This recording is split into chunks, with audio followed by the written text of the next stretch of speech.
It was a quiet day at the station. Until a radio screamed, "Code Blue." A rabbit had collapsed in the park, and Fat Cat knew it was go time.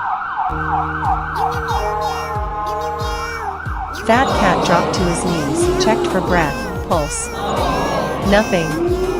He had seconds to act. With steady pause, he began compressions. 1, 2, 3, breathe. Come on, little guy. Suddenly, a cough. The rabbit gasped for air. He was back,